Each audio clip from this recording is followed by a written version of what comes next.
Thank you very much, and thanks everyone for joining in today and to listen to an update on Cornish Metals and our South Crofty project in Cornwall.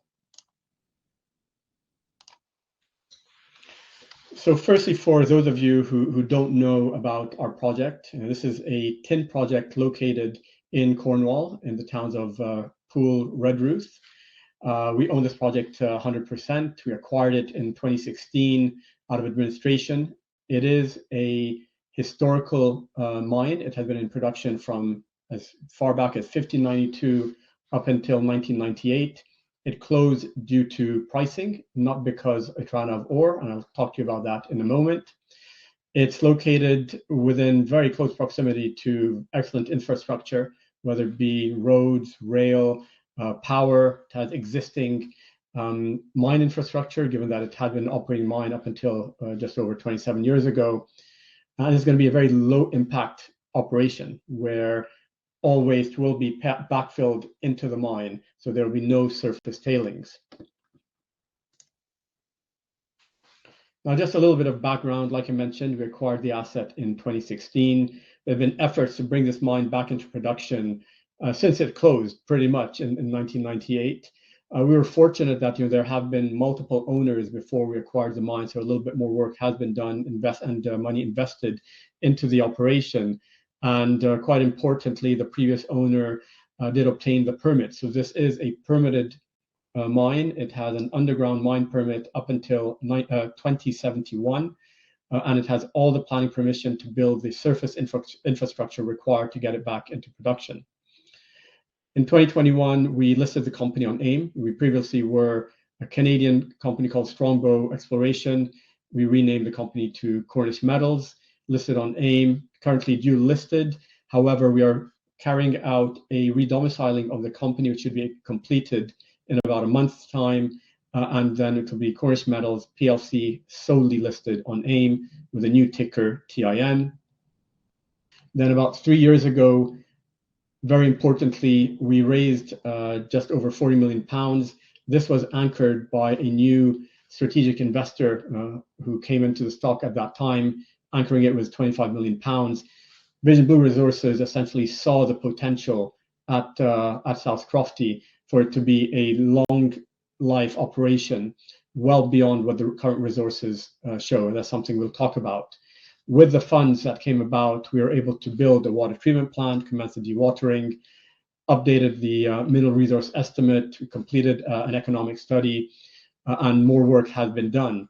And then earlier this year, we gained a second strategic investor with the National Wealth Fund coming in, anchoring the raise of just over £57 million, and Vision Blue standing their corner as well, and slightly more actually. And that allowed us to keep and actually accelerate the pace of activities on site, both on surface and underground, by bringing forward some of the capital requirements, such as early works, putting deposits for long lead items. For example, we ordered the main winder that we'll be using at the operation back in May. That should be delivered to us next summer. We're commencing excavation work, so there's a lot going on site. It is an active development if anyone does go to the site.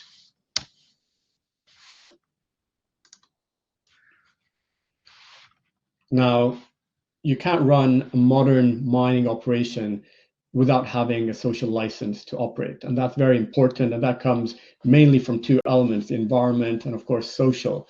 From the environmental side, like I mentioned, this is going to be a very low impact operation. We're currently using 100% renewable electricity. We have, through the dewatering water treatment plant operation, we have water coming down a shaft through hydro turbines, generating about 20% of the energy requirement to run that plant. So that's quite important.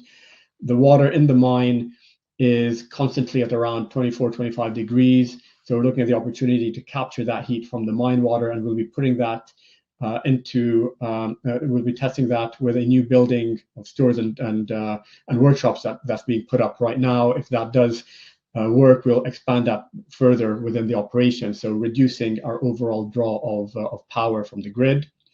And very importantly, with the water treatment plant, that's as we are dewatering the mine, we've actually cleaned and improve the quality of the Red River. And it's called the Red River for a good reason. If you see the photo on the top left, that's what the water looked like in the Red River before we started operating the water treatment plant.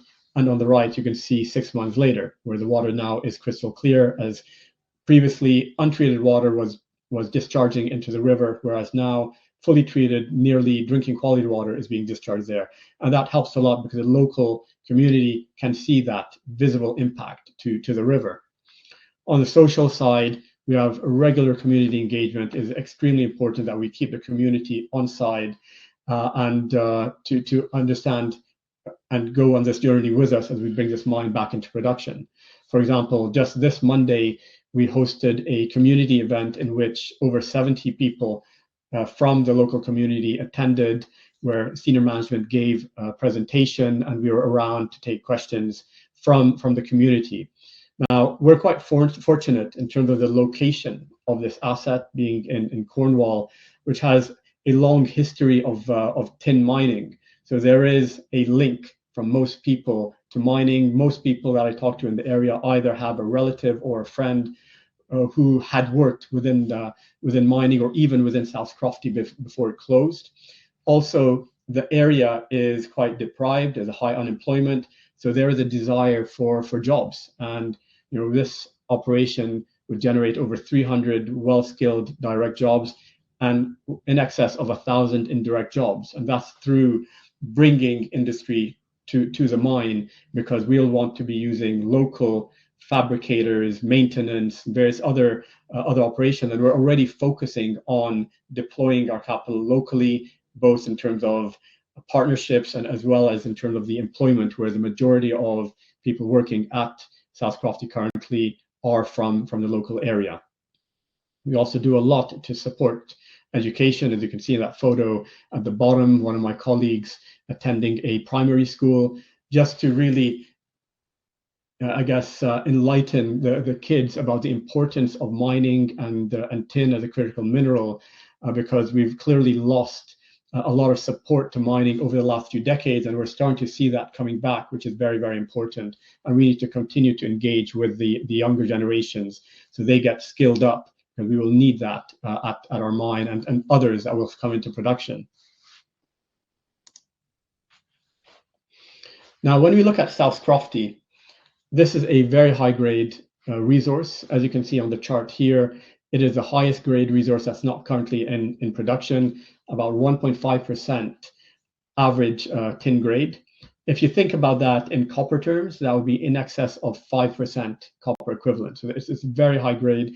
And as you can see from this chart, a lot of the others are significantly lower grade. So that will play a very important role in terms of the potential for its operating costs and from a capital cost requirement as well. And just about 2 months ago, we published an updated economic study for the project, and it delivered, again, strong economics, 180 million pounds of after-tax NPV, 20% IRR. We're looking at over 550 million pounds of after-tax cash flow from start production over a 14-year mine life, average EBITDA annually of 70 million, and after-tax cash flows annually of close to 60 million pounds, which is quite significant, and this is relative to a market cap currently of about 100 million. The total capital requirement is a little under 200 million pounds, and that will have a payback of a little over 3 years. Now, in terms of the size of the operation, we're looking at close to 5,000 tons of tin and concentrate per year in the first 5 years of full production. So that's equivalent to a little over 1.5% of the global mine production. And this will be a very low-cost operation, and I'll show that to you on the next slide.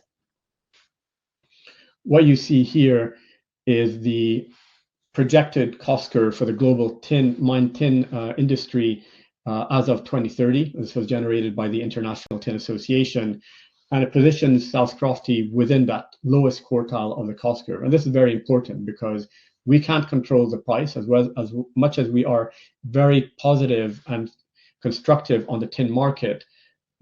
Having a low cost of production is essential to be able to withstand swings in prices, because this is not going to be a short-term mine, and there will likely be swings up and down as we produce over the decades to come. So having a low cost is significant. And when you look at where the price is right now, we're talking about a sub $14,000 per ton all-in sustaining cost. Current prices are in excess of $37,000 per ton currently. So we're looking at very strong margins, well above 60% on an EBITDA basis. Now, I'd like to talk a little bit about the resource at South Crofty.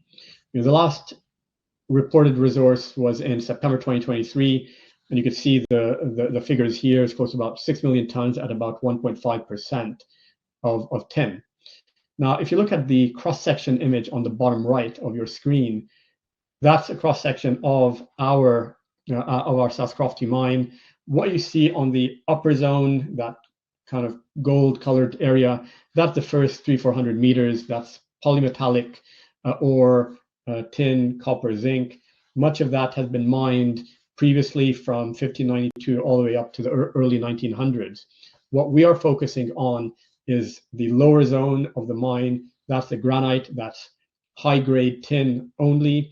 And what you see there, that silver-colored area, that's what's been mined between 1907 up until 1998. Now, importantly, on the upper zone where you see mineralization on the left and right of this image, that mineralization continues downwards. Or in fact, actually, that mineralization came from down upwards. And so this deposit is open in all directions and at depth.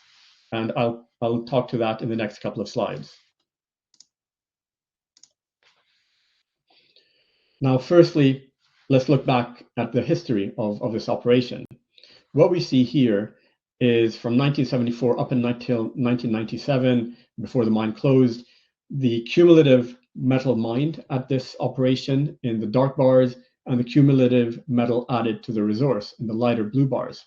And essentially what that's demonstrating is a proven track record to every year replace what we've mined. And there's also been resource conversion, as you'd expect of that. So in 1974, the mine life was only 3.6 years. You'd think that's a very short mine life.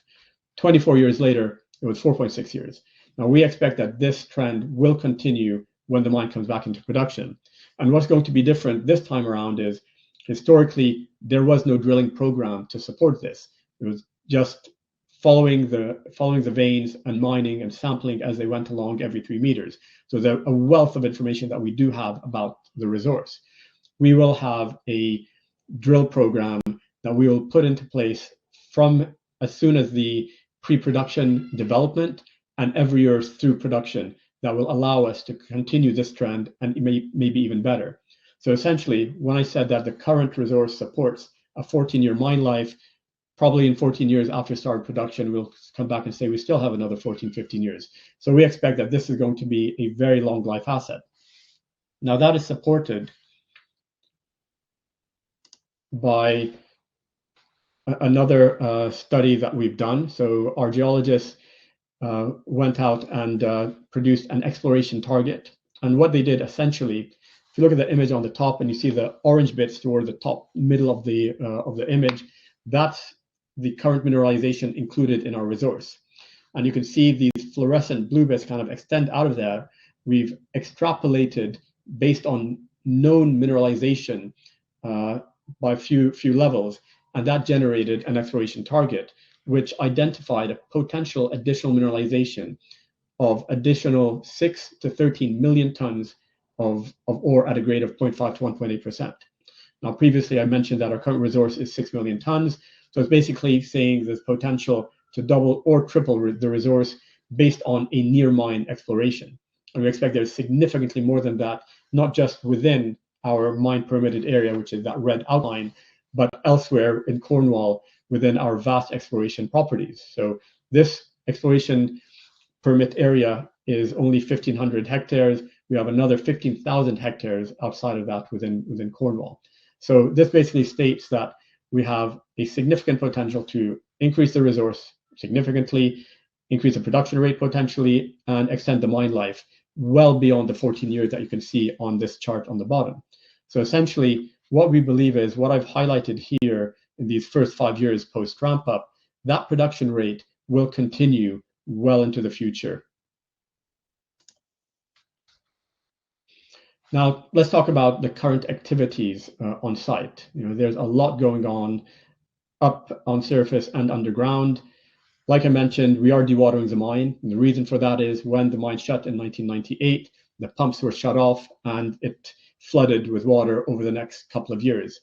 We're now about halfway down the shaft. The images you see here on the top right, that is the pump station at the mid shaft. It's about 360 meters below surface. That's what it looked like in August when we reached that level. And what you see in the middle is a few weeks ago, what it looks like now, where we have removed all the old equipment, cleaned it up, slashed it, so made the pump chamber a little bit bigger, and we've already installed 4 of the permanent pumps that will be sitting there.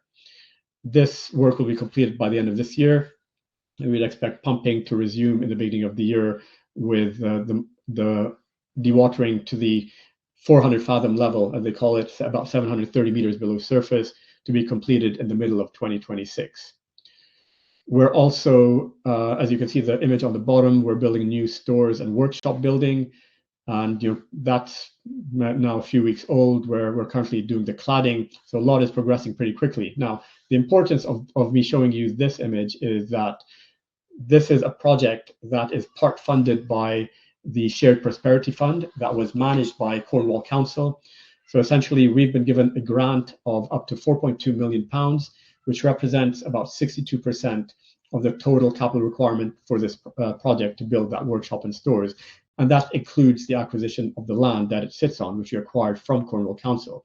So essentially, what that demonstrates is not only do we have national government support through the involvement of the National Wealth Fund as one of our strategic shareholders, we also have significant local government support.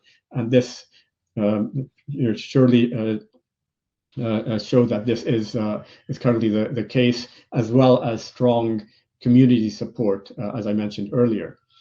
Other activities we're doing, we've completed the first phase of excavation of the topsoil as to where the new process plant will be sitting. We've just started the second phase of that in terms of the hard rock removal. We've demolished the old North Winder house, and we'll be building a new location for where the new winder will be sitting.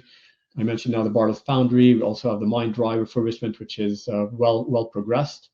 And in terms of near-term priorities is, of course, carrying on with these activities to keep the pace going. And of course, very importantly, it's securing project financing. So currently, we are in a process that is being led by Endeavour Financial, acting as our financial advisor for the debt financing for the project.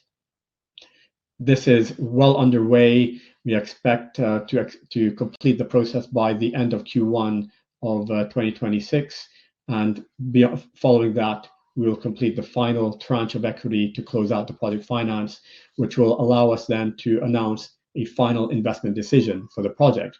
But as you can see from these images, we are pretty much already in construction, and the pace continues to accelerate. Now, I wanted to show this to demonstrate the small surface footprint that we have.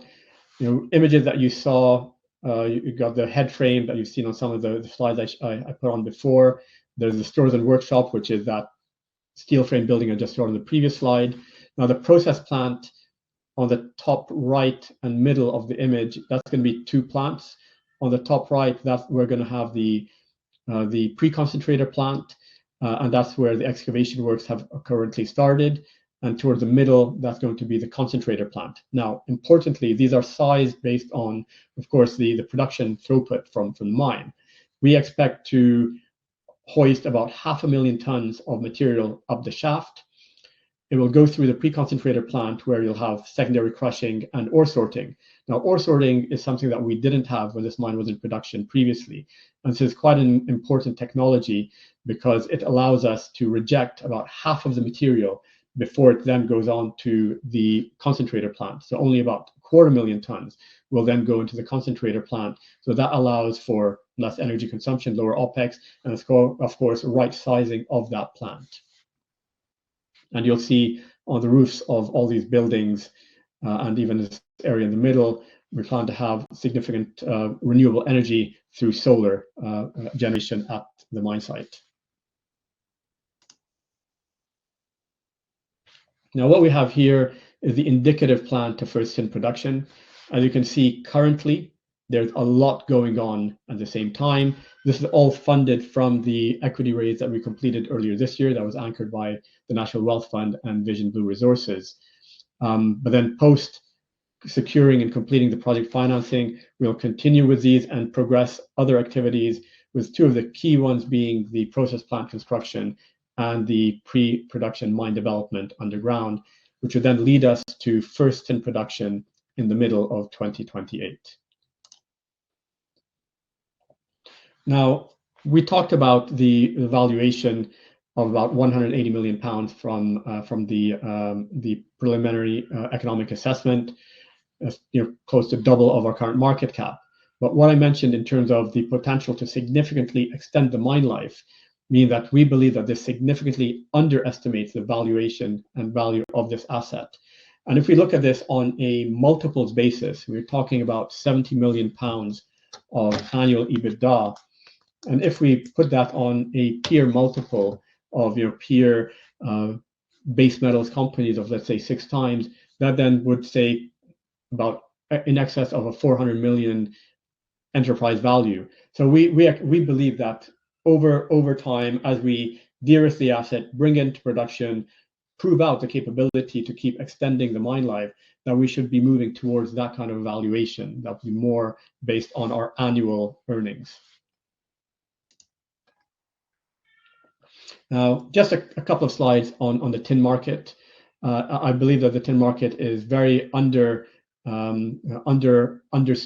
and it is a very important commodity. It's you tend to hear a lot about copper, but tin is just as important when it comes to modern life, renewable energy. Basically, anything with an electronic connection contains tin. And what we see is the global refined tin market, more than half of that goes towards solder. And that's essentially everything which is in electronics or within solar uses solder. So this is a future-facing commodity. In the past, it was much more industrial, tin plating, chemical, and that sort of thing.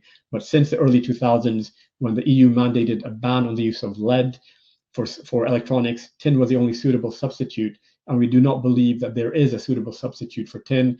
You could use silver, that's significantly more expensive. So we think that the substitution risk is very low. There's already been a lot of thrifting of use, so we believe that's kind of reached the end of its journey.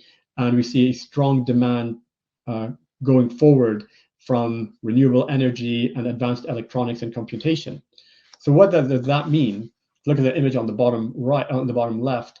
The demand continues to grow at a pretty reasonable pace, about 2.5% CAGR. However, we see a deficit emerging. But actually, the top blue part of this image is forecast of probable new mines, and it's saying that's going to be in excess of 100,000 tons of new production coming online within the next decade. And I believe that is very, very optimistic. And we very likely will see that continue to be pushed to the right, which means a tight market for longer, which will be very supportive of the tin price. Now, like I mentioned, the core demand drivers for tin are technology and energy transition. And you can see that on this image here, where you see that solar, electric vehicles, and then advanced computation are going to be leading the way in terms of the growth in tin demand. And just one area to pick up on is solar, where this has continued to grow in terms of the global electricity generation. And solar itself uses close to 10% of total tin use. And it's a copper wire coated in tin that connects the PV cells of solar. So that is quite significant. And on the supply side, we've seen a lot of disappointment. So when you look at the top 4 producers, you've got China, Indonesia, Myanmar, DRC, that's more than 2/3 of supply. And 3 of these countries, numbers 2, 3, and 4, have seen significant disruptions over the last couple of years. We're still seeing quite a bit of uncertainty in Indonesia. Myanmar, there's been a ban on mining at the Wa state, where most of the tin is produced. And while the ban's been removed, we're still not seeing much evidence of tin coming back into production. So our expectation is it's going to be slower to come back and slower to ramp up, and it will not ramp up to the levels it was at previously, which again supports our thesis that the market will remain quite tight. So in summary, South Crofty, highest grade tin resource not in production. It's permitted, it's very well supported by the community, by government. It's going to be a very low cost operation that supports strong economics. We've got a reinforced leadership team that can take this through development and into production. And we see huge upside in terms of extending this mine, given the resource potential. And as I just mentioned, tin is essential in all electronics and to modern life. And what we have here is an opportunity for secure domestic supply of tin. Now, when you look at the tin production profile around the world, there is no primary production of tin in all of Europe, UK, USA, Canada, yet it is a critical mineral in most of these countries. And it was very pleasing to see the updated critical mineral strategy announced in the UK a few days ago.